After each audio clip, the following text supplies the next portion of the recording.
carrots to eggplants to romaine lettuce. This is Paul Pachter, CEO of Long Island Cares. 1, 2, 3, go.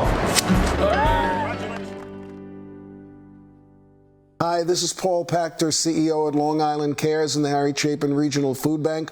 Welcome back to Breaking Bread, another episode coming to you from GVP Digital Studios in Ronkonkoma. And I couldn't be more happier today about this episode, because today we're going to look into the history of Long Island Cares.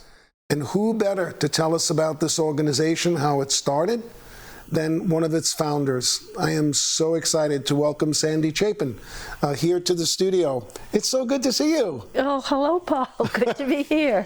It really, I've been wanting to sit and talk to you for a very long time, but especially now, since Long Island Cares is celebrating its 40th anniversary. And if we look back on our board of directors, of which you're the chair of, and all the people that support us, the one thing that we know is that 40 years ago, you were there. So when anyone asks me about the history, I have to think, well, I have to talk to Sandy first.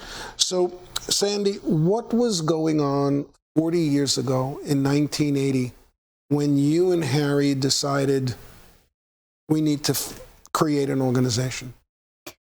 I think I have to start with why hunger, because we grew out of why hunger. Why Hunger started at a sort of friendly potluck supper at our home in Huntington. And Harry all of a sudden was asking questions about, had anybody there been to a march on Washington? And then that kind of went to, can a march on Washington make a difference? And it moved on to, if you're going to make a difference, you have to pick something and to spend a lifetime working. And so they talked about a possible issue. And the three that I remember were water, safe water, air, and hunger. And the group voted on hunger. Mm-hmm. And within days, the people there had started an outline for an organization and a name, and it was then called World Hunger Year, right. And that's why they keep the WHY. Right. Mm-hmm. And one of the things that I've always been impressed with the way Harry worked. He didn't just go out and make pronouncements and do things alone. Before he got the organization going, he met with other groups. He met with Catholic Charities. He met with Oxfam, with an organization called FRAC. Mm-hmm. And to see what they were doing, how they were addressing issues, so that he didn't want to compete with them. He didn't want to compete for funding. He didn't want to cover the same bases. Mm-hmm. So Y decided that they would concentrate on advocacy and education, and because Harry had a forum of his concerts, mm-hmm.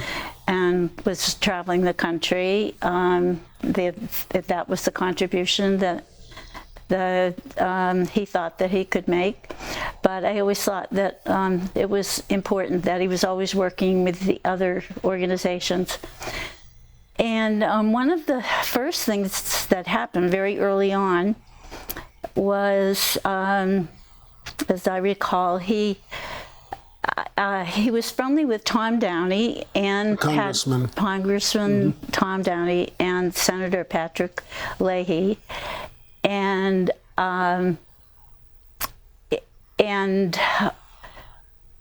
let's see, he was invited to Tom Downey's office because Representative Dick Gephardt mm-hmm, was coming to speak in his district, and Tom invited Harry and me, and they were talking about what they could do with the organization, and the idea came up to have a presidential commission on hunger. And that was under President Carter at the time. President Carter. So the first thing they did was look for a congressional resolution for a presidential commission. Mm-hmm. And Tom Downey was able to introduce Harry to people, and also Pat. He had some friends in Washington. But he also knew he couldn't get in to the back office to meet a lot of congressmen, so he would hang out in the men's room because he knew sooner or later all the Congress people are going to the men's room. And he'd stand there with his guitar and poke at his guitar when somebody came through the door and said, "I'm Harry Chapin," and then he would talk about the commission, and they got the congressional resolution, and the meeting with Carter. Mm-hmm. And there are some great stories out there, probably on other websites or something, about the going to the meeting. But apparently, Harry kept talking and talking and talking, and then I guess it was Pat Leahy turned to him and said, "Harry, he already said yes." Mm-hmm. And so anyway, and then John Denver, who was working with the Hunger Project at that point, was appointed to the commission, and Harry, and then there were a number of other people in the movement who were in the movement already. And meetings went on, and towards the end of the meetings of the commission, the question came up, how can you presume to solve hunger in the world if you can't solve it in your own backyard?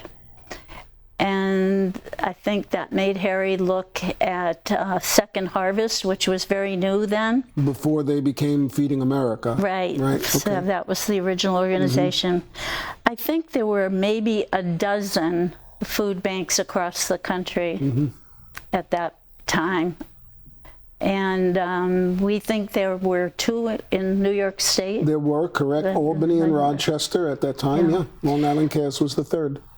So Harry had to go to Albany to get what was called the Good Samaritan Law. The Good Samaritan Act.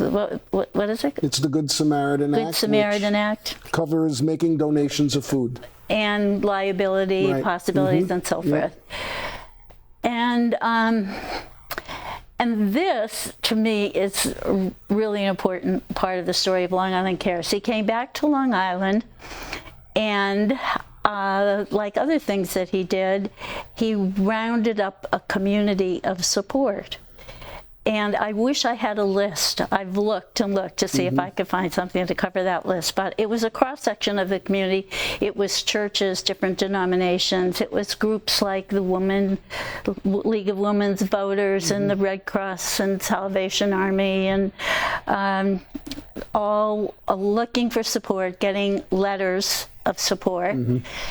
And then to open with financial support, he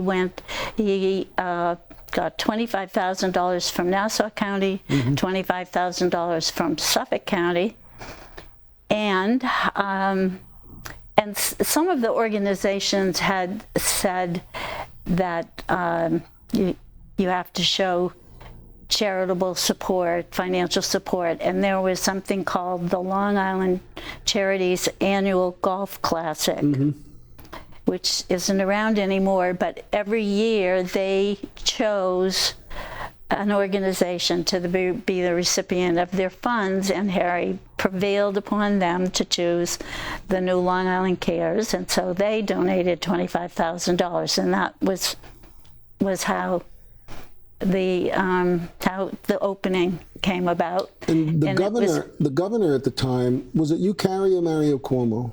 I can't recall, in 1980. I think it was Hugh Carey. He gave Harry and you and the board of Long Island Cares 2 buildings on the grounds of Pilgrim Psychiatric Center to open he up donated that building, that piece.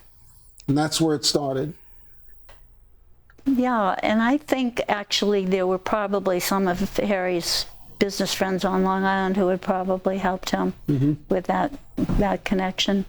I've heard stories over the years. I've met people who met Harry in 1980, 1979, when you were both in the forefront of this and developing Long Island Cares.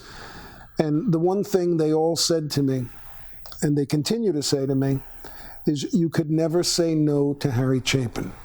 If you said no to Harry Chapin, he would grab you by the collar and he wouldn't let you go until you made the donation. And look at all the donations that he was able to get, and look where we are 40 years later. Do you recall in 1980, were there any obstacles that you encountered to opening up Long Island Cares? Any opposition, any difficulty getting it off the ground? I don't remember any at all, but it was very small at that point, and also Harry had been working in the community at that time, building arts organizations, and so he had some solid friends who were helping him, who were heads of other community organizations like Lilco. Oh, okay. Sure. And they were earlier on a board and gave support for business support and organizational support. And some of the original staff were people who came from Y Hunger, which I think was located in Mineola. It was on Long Island at that point. Oh, okay. I didn't realize that. So they were familiar with the community and the issue. You know, one of the things that I often talk to people about, we talk a lot today about corporate social responsibility and the responsibility of businesses to look at the greater good, the social welfare of where they conduct their business. And Harry was clearly in the forefront of this before it was in vogue, to be able to bring together corporations, businesses, and talk to them about making a commitment to help feed the hungry in their own backyard. That really was unprecedented 40 years ago. I mean, today, of course, we talk about corporate social responsibility every opportunity we get, but I don't know if he realized 4 decades ago that what he was doing was laying the framework for what decades ahead would become something that the world talks about. You know, the fact that it's wonderful to have nonprofit organizations doing good work, but without the support of the corporate community, the business community, to help sustain them, it wouldn't, it wouldn't be as successful. We have about 2 minutes left to this episode. I really have to ask you, for both you and for Harry, where did this passion for hunger come from? There's something else.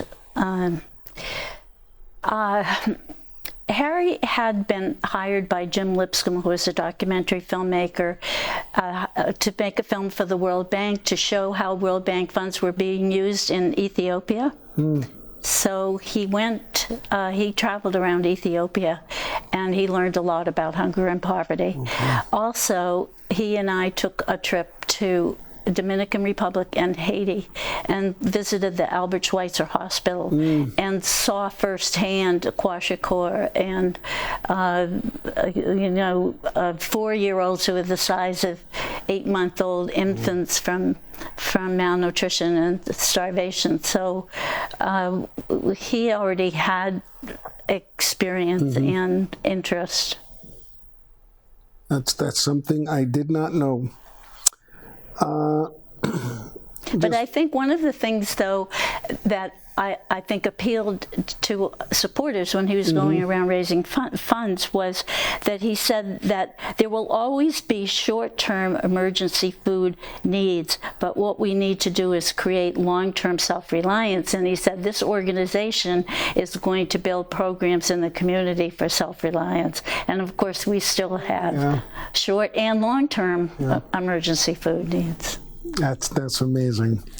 I have so many more questions to ask you that I will ask you in our next episode, because you're giving us a great history lesson of an organization that so many people refer to on Long Island as historic. My guest today on Breaking Bread is Sandy Chapin, Mrs. Harry Chapin, but also the chairperson of the Board of Directors of Long Island Cares. If you like what you're watching right here on YouTube, please subscribe to our channel. Until next time, this is Paul Pachter, CEO at Long Island Cares. We'll see you back on Breaking Bread right here.